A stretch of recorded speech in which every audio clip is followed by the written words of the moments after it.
All right, good morning, AC3. I know it's been a little while since I had a chance to talk to you guys about some notes and all those sorts of things, but we're going to be back at it today with the Columbine notes. All right, you guys had those essays that you did the last couple days. Those are going to be graded and updated in your Skyward shortly within the next day or two. But we're going to focus on the next few days now, going over the Columbine notes and getting ready for our test on that, which I think is probably going to be today's Thursday. You got Thursday, Friday, Monday. Test will probably be Tuesday of next week. All right, so something for you guys to get ready for. Now, when we talk about Columbine, obviously, it's still, you could say, and it probably is, the most famous, infamous, however you want to put it, school shooting ever. Which is weird because, since then we've had many, many, many more school shootings. And sadly, many worse school shootings as far as the number of people. Sorry about that. I had to fix my seat here. As far as the number of people killed and just the sheer brutality of it. Sandy Hook comes to mind. Parkland just a couple of years ago. Virginia Tech, that more people were killed at that college shooting than were at Columbine. So the question is, why is Columbine still the one everyone refers to? Why is Columbine still the one that is always looked at as the school shooting? And you'll see that whenever, like when Parkland happened, they compared it to Columbine. When Sandy Hook happened, they compared it to Columbine. Like they always compare them to Columbine. And whenever schools are opened up again, sadly, there's probably going to be more school shootings. It's a shame, but it happens. It's almost like a way of life now. And I guarantee you, if it makes national news, they're going to, in some way, compare it to Columbine. Why is that, right? Columbine was not the first school shooting. So, because a lot of people say, well, it must be the first school shooting, and that's why. But it's not. It was not the first school shooting. Many other ones before that I remember because I was a freshman when Columbine happened. And the months leading up to Columbine, excuse me, every week you would hear about a school shooting. But it would be one student shot, two students shot, one student killed, which once again is not to diminish it, but it is what it is. Columbine was one of the first where there was a large number of casualties. And not only was there a large number of casualties, but it was breaking out on live TV. Like the cameras were there as it was happening. I remember because it was in Colorado. Littleton, Colorado was the name of the town. It's the other thing you're going to need to know for the test. The name of the town is not Columbine. Columbine is the name of the school. The town is Littleton, Colorado. But anyway, Colorado is a few hours after us with time zones and all that. So I was getting ready to go to baseball practice the day of Columbine, April 20th, 1999. And as I was leaving to go to baseball practice on the TV, it said there's another school shooting in Colorado, just outside Denver. And I just remember saying, oh, man, that sucks. But it happened before, like a number of times. So I got my baseball bag, went to practice, really didn't think much of it. And then I got back from practice, and my mother was in front of the TV watching, and it was transfixed as far as live shots of students running out of the school, police officers, SWAT people surrounding the school.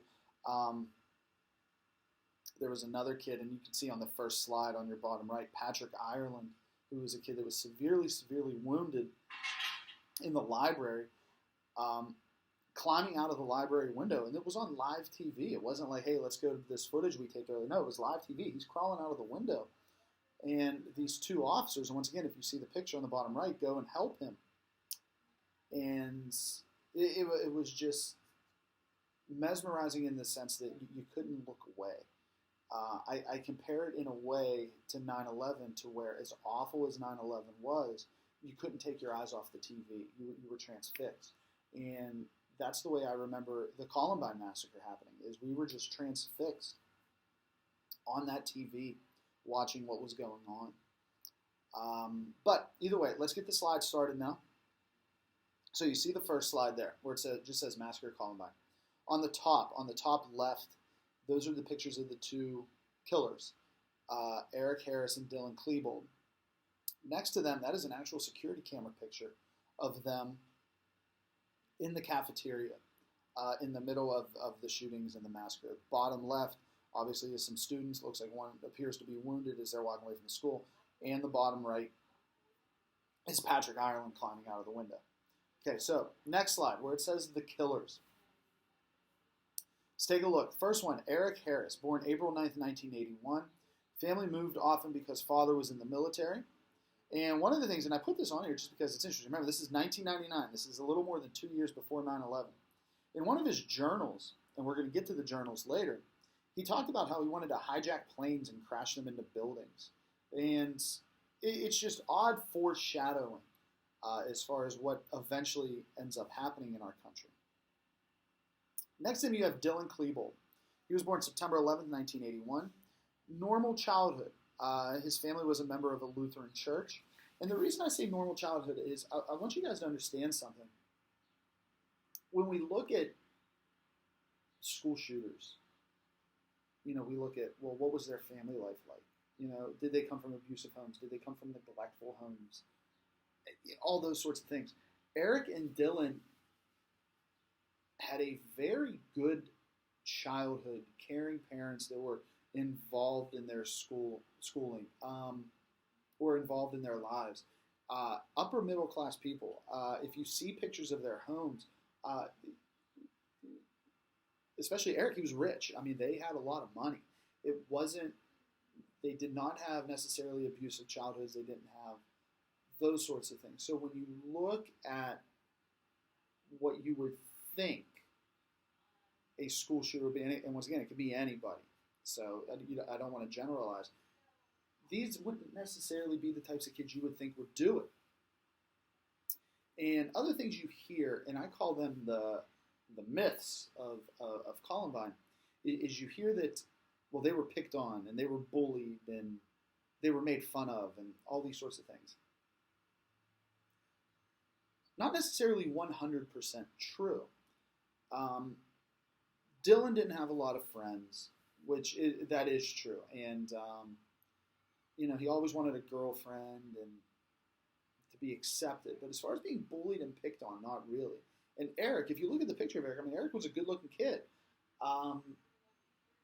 Had a job, used to play sports. He didn't have a lot of friends, but it was more like he chose that life. You know what I mean? To where he didn't like society very much. He didn't like people very much. But as far as being bullied, they weren't really bullied in the sense that where, they were bullied so much that it drove them to do that. It's a little bit of a misconception as far as Columbine goes. So, all right, now where it says build up, 1997, Eric and Dylan, they became friends. Obviously, you would say, and it's weird because it ends with Dylan actually shot more people than Eric did that day. But Eric would be kind of like the leader of the group. You know what I mean? But either way, that's for a little bit later. So in 1997, they create a website on how to create mischief and build pipe bombs. And they post it online. Now, you got to remember, this is 1997, so it's kind of like the infancy of the internet being available to normal citizens. But they did. They created a website, talked about how you can build pipe bombs, and just do other little things just to cause trouble. A name that is going to come back later is Brooks Brown. Brooks Brown was a good friend of theirs, but they had a falling out for whatever reason. They kind of had an on-again, off-again friendship with him. So anyway, in the website, they post death threats to Brooks Brown. They say they're going to kill him. And there's other things on the website. It talks about Harris's hatred of society and how he wanted to kill people that annoyed him. Now, part of the people that annoyed him were bullies. He didn't like bullies, which is weird when you look at it. But he hated bullies. He didn't like seeing people get picked on. But it was just anyone in society that annoyed him. Stupid people, he said, annoyed him, and all those sorts of things. So a year later, 1998, they are caught. They steal tools and equipment from a van that was reported stolen earlier. They didn't steal a van, but they did. The van wasn't reported stolen. The stuff inside the van was reported stolen, and it turns out Eric and Dylan took it. And after that, so they were arrested. They had to do some community service and all this other stuff. And anyway, their website went down afterwards. Now, if you take a look at the pictures underneath that, throughout their time, they are acquiring guns and they're getting them off someone they know. Now, let me preface this, or so you guys understand this. The guns that they got from their friends, it is believed, had no knowledge of what they were planning on doing. It was just, they just liked guns, and they liked shooting guns. And the bottom left-hand picture is a picture of them. They would go out in the woods, and they would shoot at targets. They would shoot at trees, cans, bottles, whatever, and they would film it. The picture on the bottom right, where it looks like they're screaming, it looks like a really creepy picture where they're screaming into the camera. They actually made a movie for their senior project. And what they were the main characters in the movie. They were kind of like hired hitmen. And you guys should know what a hitman is. But in a different sense. They were hitmen that bullied kids would call upon. So if you were being bullied by some kid, say the kid's name's Charles, and Charles keeps bullying you, you would call upon these two hitmen. Now, they wouldn't kill the bully, but they would intimidate him, they would scare him, all these sorts of things to kind of put them in their place. So the movie, which was a little graphic, especially for high school, because they swore in it and those sorts of things, was, in an odd way, kind of like an anti-bullying campaign. That's what the movie was about, is turning the tables on the bullies, if you will. Next slide underneath where it says journals, once again, those are two other pictures there of them firing the guns, and those are real pictures from the videos of them where they would take the guns out and they would fire them in the woods and, you know, whatever. So both of them began keeping journals once they got arrested from stealing the stuff from the van, and the journals talked about a lot of things. Dylan's had a lot of hatred in it, but there was also a touch of sadness in his, and desperation to be accepted, to be loved, if you will. Eric's was a lot of hate in his journals. And it talked about all sorts of things. But one of the things the journals did in particular was it revealed a plan that would rival Oklahoma City in what they would do to their school in Littleton, Colorado. They wanted, remember the Oklahoma City bombing. They wanted something that was on par with that in Columbine. And if you look at a little bit of a flash forward, 15 total people died in Columbine, including Eric and Dylan. So 13 students plus Eric and Dylan died. Had their plan gone the way they wanted it, could have had 400 or 500 people dead.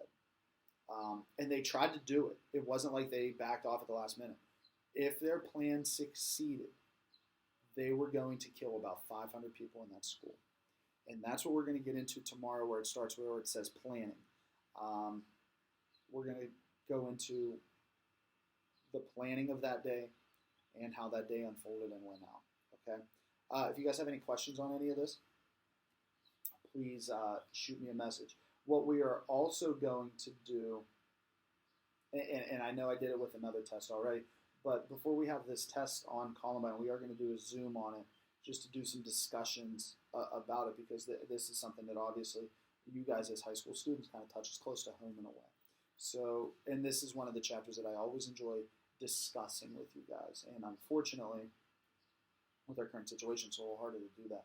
But I would say probably Monday or Tuesday, there's going to be a Zoom meeting set up so we can discuss this and talk about this a little bit. All right. Now, that's it for today.